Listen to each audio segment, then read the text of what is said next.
Live from Fargo and serving you on TV, online, and on the go.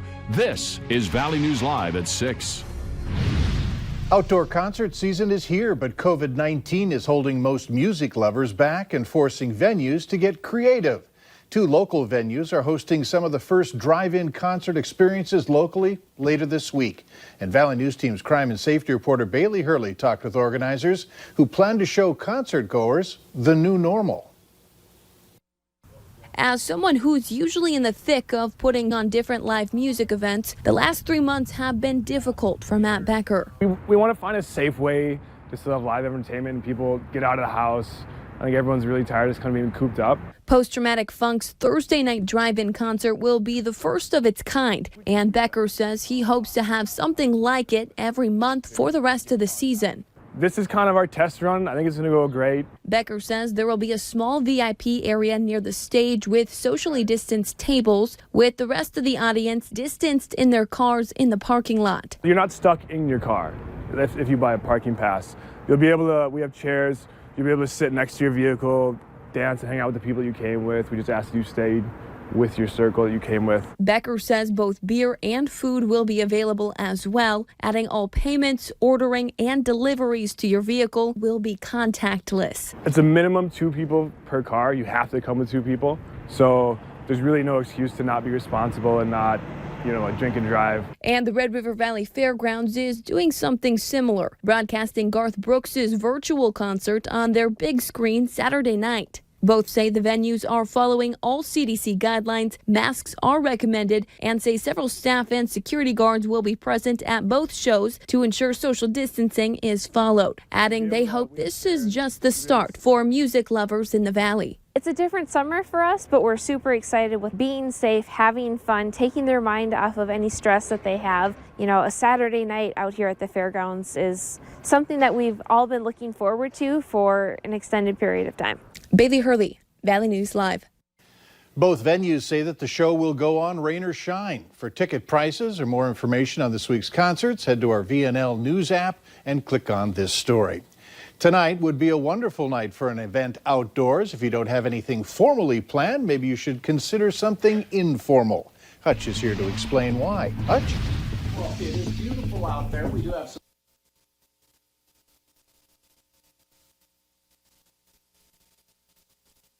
Here, is that better? There we go. As we take a look at that satellite and radar, we have a few passing showers in the Northern Valley. And taking a look at a little bit closer, mainly the showers are happening north of Highway 2. Heading towards Grand Forks, a little bit of a sprinkle there. That's where the best chance remains this evening. Temperatures are in the mid-60s to around 70 degrees. Here's a look at your Fargo forecast for tonight. North winds light. Temperatures in the 60s for the remainder of our evening, and we will stay mostly cloudy, but all in all, it looks fairly quiet. Grand Forks, mid-60s to low 60s with decreasing clouds into the overnight. There will be a chance of sprinkles in our northern counties.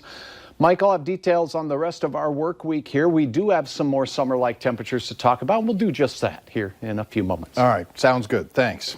There's a renewed push to put up a memorial for a black man lynched in North Dakota. The hanging of Charges Thurber off the Great Northern Railroad Bridge in Grand Forks took place in 1882.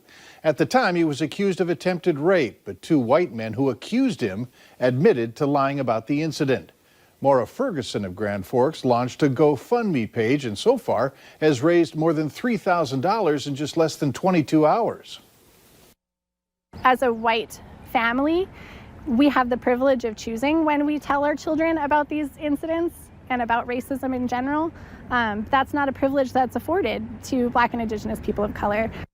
The City Council first approved the project back in 1997, but of course the Great Flood caused the funds to be used elsewhere. Ferguson says she hopes to have a community memorial service for Thurber once the monument is built. North Dakota is reporting 25 new positive cases of COVID-19 in the state from the over 1,200 people tested. Nearly 3,000 people are listed as recovered. The state now has 284 active cases. The death toll linked to the virus remains at 77. The other North Dakota field hospital set up in preparation for a spike in coronavirus cases is being taken down. It's at the University of Mary Fieldhouse in Bismarck. It was set up in case hospitals weren't able to handle all the coronavirus cases. A similar field hospital was set up in the Fargo Dome. That was taken down last month.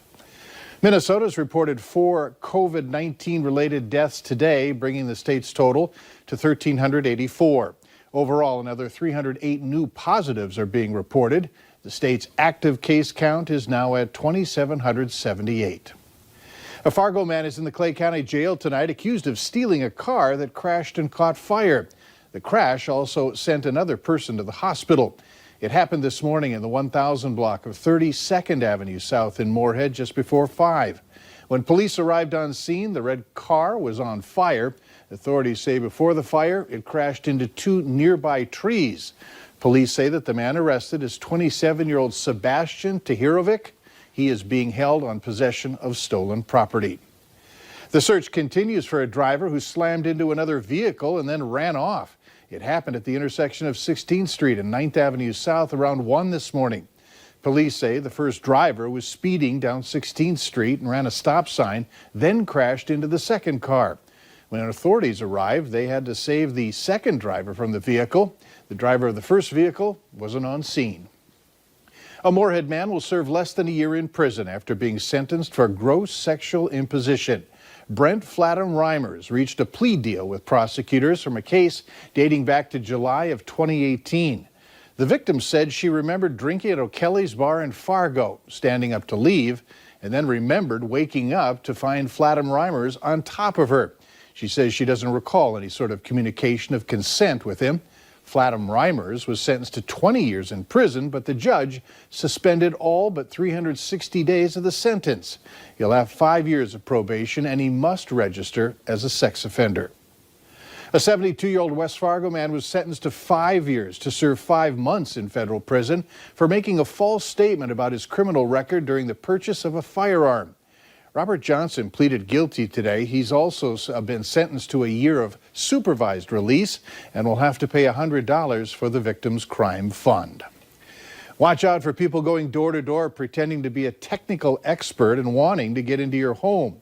Jamestown police have had reports from the weekend of these type of scammers who want to ask to get into your home to update or look at equipment. Customers of Dakota Central and CSI have reported such attempts. They work individually or in pairs. Don't let a person or persons into your home. Instead, authorities say immediately contact them. Jamestown Police's phone number is 701-252-1000. Minnesota troopers have identified the Fergus Falls man killed in a motorcycle crash last Friday. Troopers say 45-year-old Daryl Hoople lost control and crashed along Interstate 94 in Wilkin County. That happened just north of Rothsay. A Florida man has been charged with simple assault following an incident in a South Dakota bar that led to a former South Dakota State and current Philadelphia Eagle tight end Dallas Goedert being hospitalized. It happened at the Zoo Bar in Aberdeen on Friday. Security video shows Goedert was sucker punched and fell unconscious. The 29-year-old man who was arrested has been since released and is scheduled for an initial court appearance next month. Goedert is said to be recovering at his home in South Dakota. An attorney representing 8 Ramsey County correctional officers of color has filed discrimination charges with the Minnesota Department of Human Rights against Ramsey County. The charges allege the 8 officers were barred by supervisors from guarding or even being on the same floor as Derek Chauvin, the former Minneapolis police officer charged with killing George Floyd. Lou Raguse has the story.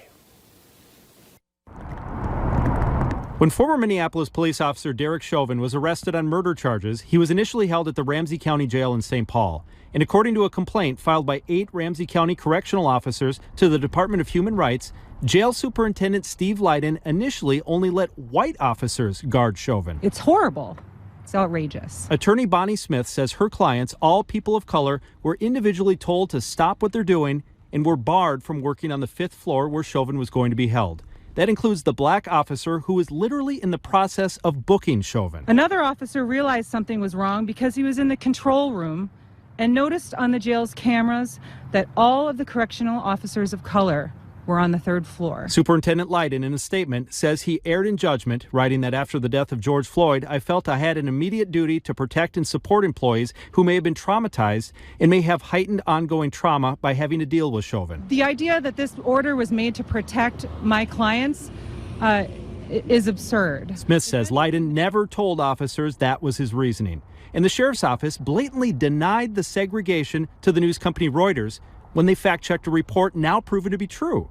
The spokesman telling Reuters there was no truth in the report and that black corrections officers were in fact assigned to guard him as part of the regular routine. The employees affected by the order were hurt and upset that the jail leadership did not trust them because of their skin color. These employees are highly trained professionals whose job it is to keep each other safe, the inmates safe, and the jail safe. Ramsey County Sheriff's Office is reviewing the matter to determine if any additional action is necessary. Later on Valley News Live at 6, another statue is coming down, this one involving Theodore Roosevelt. Details behind the departure. Cool mid-60s to around 70 to start out our work week, and north breeze and plenty of clouds across the valley. As we take a look nationally, we don't have a lot of hot air near us, but we do warm up. I'll have details on that coming up next.